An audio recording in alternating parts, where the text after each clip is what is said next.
Welcome to voice of mystery. ఈరోజు మన voice of mystery స్టూడియోకి ఒక ప్రముఖులు అయితే రాబోతున్నారు. ధర్మచందు గారు అయితే మన స్టూడియోకి వచ్చారు. అలాగే ఆయన అటు ప్రజలకైతేమి ఇటు ప్రభుత్వానికైతేమి ఆయన కలవని నాయకులు అయితే లేరు. పవన్ కళ్యాణ్ నుంచి అలాగే చంద్రబాబు నాయుడు కలిసడం జరిగింది. అలాగే ఆయన ప్రతి ఒక్క నాయకుల్ని కలుస్తూనే ఉన్నారు, చెప్తూనే ఉన్నారు. ఆయనకి ఎన్నో రకాల లెటర్ల మీద సంతకాలు అయితే జరుగుతూనే ఉన్నాయి. కానీ ఆయన మాటల్లో మనం విందాం, ఏంటి అసలు ఏం జరుగుతుంది, ఇన్నేళ్ళైన శ్రమకి ఫలితం దక్కుతుందా లేదా, ఈ స్టూడియోలో మీ ముందు పెట్టబోతున్నాను. ఏపీ స్పెషల్ పోలీస్ ఆఫీసర్స్లో స్టేట్ సెక్రటరీ అయిన ధర్మచందు గారిని ఇప్పుడు మీరు చూడబోతున్నారు. నమస్తే అండి. నమస్కారం. నా పేరు ధర్మచందు అండి. నేను Andhra Pradesh special police officer association state secretary అండి. ఓకే. ముఖ్యంగా మా ఫోర్స్ అనేది ఎట్లా అంటే to prevent the illegal transportation of liquor కావచ్చు, గాంజా కావచ్చు, రెడ్ శాండిల్ కావచ్చు, దెన్ అక్రమ రవాణాలు ఏవైతే జరుగుతాయో రాష్ట్రంలో ఎక్కడైతే అక్రమ రవాణాలు జరుగుతారో అక్కడ మా స్పెషల్ పోలీస్ ఫోర్స్ అనేది ఏం చేస్తారంటే వాటిని ప్రివెంట్ చేయడానికి ముందడుగు ఉంటాం. రీసెంట్గా చాలా ఇంటర్వ్యూల్లో మిమ్మల్ని చూశాను, చాలా మీ కష్టాల గురించి చెప్తూనే ఉన్నారు. సో ఈ సమస్యలు తీరేది ఇప్పుడు మీకేమన్నా ఒక ఆలోచన, ఈ కూటమిలో ఇది జరుగుతుందని మీరు అనుకుంటున్నారా? అంటే జరుగుతుంది అనే దానికన్నా ఖచ్చితంగా we are not support any political party అండి. ఫస్ట్ ఆఫ్ ఆల్ మేము ఏ పార్టీకి అతీతం కాదు, ప్రభుత్వానికి వ్యతిరేకం కాదు. మేము ప్రభుత్వ అడుగుజాడలు నడుస్తాము. దెన్ ఏ పార్టీ ప్రభుత్వం వచ్చినా మా గవర్నమెంట్తో వర్క్ ఖచ్చితంగా జరగాలి. జరగకుండా ఉండేదైతే ఉండకూడదు. ఎందుకంటే మొన్న కూటమి ప్రభుత్వం ఏర్పడక ముందు చంద్రబాబు నాయుడు గారు కూడా హామీ ఇచ్చారు. చంద్రబాబు నాయుడు ఏం హామీ ఇచ్చారు? ఆయన మీ స్పెషల్ పోలీస్ మా అందరికీ కూడా స్పెషల్ పోలీస్ ఆఫీసర్ అందరికీ కూడా అండగా ఉంటాను, మీ వెనక నేను నిలబడతాను అంటేనే ఈవెన్ నేను 13,000 మంది ఓట్లు అంటే నా అండర్లో ఉంటారు కదా, 13,000 మంది ఓట్లు వాళ్ళ కుటుంబాలతో కలిపి 13,000 12,000 మంది ఉండే వాళ్ళందరినీ మొబిలైజ్ చేసి జిల్లాకి, అంటే it is not a issue belongs to one constitution. అంటే ఒక నియోజకవర్గ సమస్య కాదు, రాష్ట్ర సమస్య. కానీ అన్ని నియోజకవర్గాల్లో మా వాళ్ళు ఉంటారు. పోలీస్ డిపార్ట్మెంట్ స్పెషల్ పోలీస్ అన్ని జిల్లాలలో వాళ్ళ వింగ్స్లలో ఉంటారు. దెన్ వాళ్ళందరినీ మొబిలైజ్ చేసి మనకు న్యాయం జరుగుతుంది అనేసి మేము మోటివేట్ చేసి దెన్ ఈ కూటమి ప్రభుత్వానికి కొద్దిగా సపోర్ట్ అనేది ఇచ్చాం. అంటే ఎంతో కొంత సంథింగ్ కొద్దిగా సపోర్ట్ అయినా గెలిచారంటే కొద్ది సపోర్ట్ అనేది మా వంతుగానే గెలిచారు. మా వంతు లేకపోతే అది దేవుడు, మా సపోర్ట్ అనేది ఇచ్చాం. దెన్ వాళ్ళు కూడా హామీ అనేది ఇచ్చారు. ఆ హామీని కూడా మీరు చూసే ఉంటారు. హామీ ఇచ్చారు. దెన్ ఆ హామీ ఇచ్చి కూడా ఇంతవరకు దాన్ని చేయలేదండి. పోలీస్ డిపార్ట్మెంట్లో ఉన్న మాకే జరగలేదండి. ఇంకా ప్రజలకు ఏం చేస్తారు? ఇంకా ఇది జనాల్లో ఖచ్చితంగా ఈ డ్రోన్ అనేది వెళ్తుంది. మీరు ఒకసారి కంపేర్ చేస్తే జగన్ ప్రభుత్వం కానీ కూటమి ప్రభుత్వం కానీ మీకు ఏ విధమైన వేరియేషన్ వచ్చింది? అంటే జగన్మోహన్ రెడ్డి ప్రభుత్వంలో ఏమంటే ఇఫ్ ఇట్ ఈజ్ ఆయనని కలవనివ్వలేదు, అది కింద ఉన్న వాళ్ళ ఫాల్ట్ అయి ఉండొచ్చు. దెన్ ఆయన కలిసి ఉంటే అయి ఉండొచ్చేమో అనిపిస్తుంది ఒకసారి నాకు ఆలోచిస్తే. ఆయన కలవలేదు, నిజంగా మేమైతే కలవనివ్వలేదు కింద ఉన్న వాళ్ళు. ఈ ప్రభుత్వం ఏర్పడక ముందు నుంచి ఈ గవర్నమెంట్లో ఉన్న ప్రతి ఒక్కరిని, even deputy CM Pawan Kalyan గారిని కావచ్చు, నారా లోకేష్ గారిని కావచ్చు, హోమ్ మినిస్టర్ గారిని కావచ్చు, అందరినీ కూడా కలుస్తున్నాము. కానీ చంద్రబాబు నాయుడు గారిని కూడా అందరినీ కలుస్తున్నాము. కానీ ఆ సమస్యని అందరికీ చెప్తున్నాం. వాళ్ళు ఇచ్చిందే కదా, వాళ్ళు ఇచ్చిన హామీనే కదా మేము అడుగుతున్నాము. అంటే ఇది ఎట్లుందంటే ముందు హామీ ఇచ్చి మళ్ళీ మేము అడుగుతుంటే మమ్మల్ని చేతకాణాల్లాగా చూసేస్తున్నాం. ఓకే. సో మీ డిమాండ్స్లో మొదటిగా మీ డిమాండ్ అనేది ఏంటి? మొదటిగా మీది ఏదైతే మీది ఉందో ఫస్ట్ పాయింట్ ఏదని మీరు అనుకుంటున్నారు? ఫస్ట్ పాయింట్ అంటే ఒక జియో ఉందండి, మా జియో ఉంది. జియోని కొద్దిగా ఎక్స్టెన్షన్ చేసి మా స్పెషల్ పోలీస్ ఆఫీసర్లు అందరికీ అండగా ఉండాలి. ప్రభుత్వం మా స్పెషల్ పోలీస్ ఆఫీసర్లు ఫస్ట్ ఆఫ్ ఆల్ గుర్తించాలి. గుర్తింపు లేదు, ఫస్ట్ ఆఫ్ ఆల్ గుర్తింపు ఇవ్వడం లేదు. అంటే అన్నీ ఉన్నాయి, కలుస్తున్నాము, మాకున్న వాల్యూ అనేది చూపిస్తున్నారు, గౌరవం ఇస్తున్నారు, అన్నీ చేస్తున్నారు. కానీ మా పని చేయడం లేదు కదా, పని చేయాలి కదా. మా వర్క్ ఏదైతే ఉందో వాళ్ళు ఇచ్చిన హామీ అనేది చేయాలి. గౌరవంగా మాట్లాడినంత మాత్రాన, పిలిచి ఫోటో దిగినంత మాత్రాన పని అయిపోతుందంటే అది కాదు కదా. ఇప్పుడు ఆయన నమ్మి నేను వీరందరి దగ్గర మా వాళ్ళ మొబిలైజ్ చేసి ఓట్లు వేయించినాను. ఆయన నాకు సమాధానం చెప్పకపోవచ్చు, గవర్నమెంట్ నాకు సమాధానం చెప్పకపోవచ్చు. కానీ నేను నా అండర్లో ఉన్న నాకు 13,000 మంది కనీసం ఓటు వేయించారు. ఓటు వేయించినప్పుడు వాళ్ళకి నేను సమాధానం ఖచ్చితంగా చెప్పాలి. యాజ్ ఎ లీడర్గా, ఒక నాయకుడిగా మొదటి లక్ష్యం ఏమంటే జవాబుదారితనం ఉండాలి. నాకు అది ఉంది, నేను సమాధానం చెప్పాలి. వాళ్ళు అడుగుతున్నారు కాబట్టి ఇప్పుడు కూడా మేము ముందుకు వచ్చి ఎందుకు మాట్లాడుతున్నానంటే వాళ్ళ ఆవేదనని నేను జీర్ణించుకోలేకున్నాను. సో మీరు జీవో అనేది చెప్తున్నారు, ఆ జీవో ఏంటి అని కరెక్ట్గా మన వ్యూవర్స్కి అర్థమయ్యేటట్టు చెప్తారా? అంటే జియో అంటే కొంతమందిని హోల్డ్ చేశారండి. ఆ జియోతో కొంతమంది చేశారు. సో వాటన్నిటిని ఆ జియోని ఎక్స్టెన్షన్ చేస్తే ఏమవుతుందంటే ఇప్పుడు తెలంగాణలో చూస్తే 39,000 40,000 దాకా వస్తుంది అమౌంట్, శాలరీ వస్తుంది. అంటే తెలంగాణలో కూడా ఉంది, అన్ని రాష్ట్రాలలో ఉంటుందండి ఇది. ఎక్కడైతే నీడ్ ఉంటుందో స్పెషల్ ఎన్ఫోర్స్మెంట్ ఎక్కడైతే కావాలో అక్కడంతా ఉంటుంది, వాళ్ళకి వస్తుంది. ఇక్కడ ఏముంది, కనీసం ఈ ప్రభుత్వము ముందుకు వచ్చి వాళ్ళందరికీ చేసినట్టు అన్ని రాష్ట్రాల్లో ఉన్నట్టు అవసరం లేదు. మేమేమి గొప్పలుగా లేనాటి ఉన్నట్టు అడగలేదు. వాళ్ళు ఇచ్చిన హామీని వాళ్ళు అండ కావాలి, మాకు ప్రభుత్వం అండ కావాలి, గుర్తించండి అంటున్నా నేను. కనీసం ఇప్పుడు నా దగ్గర ఏం సైన్యం లేక కాదు, నా దగ్గర సైన్యం ఉంది. వాళ్ళే స్పెషల్ పోలీస్ ఆఫీసర్లని పిలుస్తారు, వాళ్ళకి లా అండ్ ఆర్డర్ తెలుసు, అన్నీ తెలుసు, చేయాలంటే ఎంతైనా చేస్తారు. కానీ వాళ్ళు ఎందుకంటే ప్రభుత్వం మీద ఉన్న గౌరవంతో పోలీస్ డిపార్ట్మెంట్ అనేది ప్రతి ఒక్కరికి ఎట్లా డిసిప్లిన్ నేర్పిస్తుంది, అందరికీ డిసిప్లిన్ నేర్పిస్తుంది పోలీస్ డిపార్ట్మెంట్. కానీ మా వాళ్ళకి ఏమంటే నైతిక విలువలు కొన్ని నేర్పిస్తుంది, సమాజంలో ఎట్లా నడుచుకోవాలి, ఎట్లా ఉండాలనే కొన్ని నైతిక విలువలు నేర్పించింది. కాబట్టి మేము ఇంతవరకు కూడా ఎక్కడ కూడా వ్యతిరేకత అనేది చూపలేదు. ఎప్పటికైనా న్యాయం జరుగుతుందని ముందుకు వెళ్తున్నాం.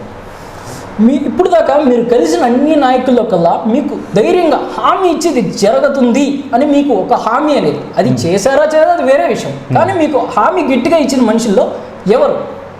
హామీ ఇచ్చిన వ్యక్తులు అంటే ఫస్ట్ ఆఫ్ ఆల్ ముఖ్యమంత్రి నారా చంద్రబాబు నాయుడు గారు ఇచ్చారు. దెన్ పవన్ కళ్యాణ్ గారు కూడా ఇచ్చారు. పవన్ కళ్యాణ్ గారు ఒక లెటర్ ఇచ్చి డీజీపీ గారిని కలవండి, నేను ఉన్నాను, మీకు చేస్తానని కూడా చెప్పారు. కానీ డీజీపీ గారు ఎటువంటి స్పందన కూడా ఇవ్వలేదు.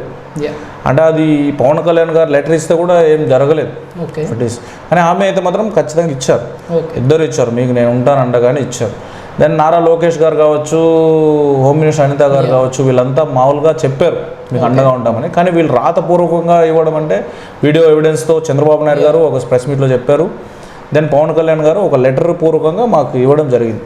ఓకే, సో ఇప్పుడు దాకా అందరూ ఇచ్చారు కానీ దాన్ని జీవోగా అమర్చి రావడం అనేది లేదని మీ ఆవేదన? అవునండి, రాలేదు. ఇప్పుడు దాకా మీరు ఇవన్నీ చేస్తున్నారు, మరి ఇంత గవర్నమెంట్కి వ్యతిరేకంగా పోయే ఒక ద్రోణిలో పోతున్నట్టు అనిపించడం లేదు మీకు? అంటే ప్రభుత్వానికి వ్యతిరేకం అంటే ఇఫ్ ఇట్ ఈస్ నా ఆవేదన నేను ఎక్స్ప్లెయిన్ చేస్తున్నాను. ఇప్పుడు ఎవరైనా అది అట్లా మార్చుకుంటే మాత్రం వాళ్ళ దాన్ని ఏమంటారంటే వాళ్ళ మైండ్ సెట్ బాగోలేదేమో నేను అనుకోలే. కానీ ఇప్పుడు ఎవరైనా, ఇప్పుడు నేను ఉన్నానండి, మీరు ఉన్నారు, మీకు ఒకటి చెప్తా, నేను కనీసం నేను ఒక 10,000 ఇవ్వండి, నేను మీకు ఈ రోజులో ఇచ్చేస్తాను అంటాను, నేను ఇవ్వను, వెళ్ళిపోతాను, మిమ్మల్ని కలవను, మీ ఫోన్స్కి స్పందించను, మీరేం చేస్తారు? 10 మందికి చెప్పడమో, నా సర్కిల్లో ఉండే వాళ్ళకి చెప్పడమో, వాళ్ళని అడిగి నన్ను ఎంక్వైరీ చేయడమో, నేను ఏడనన్ను విచారించడమో చేస్తాను.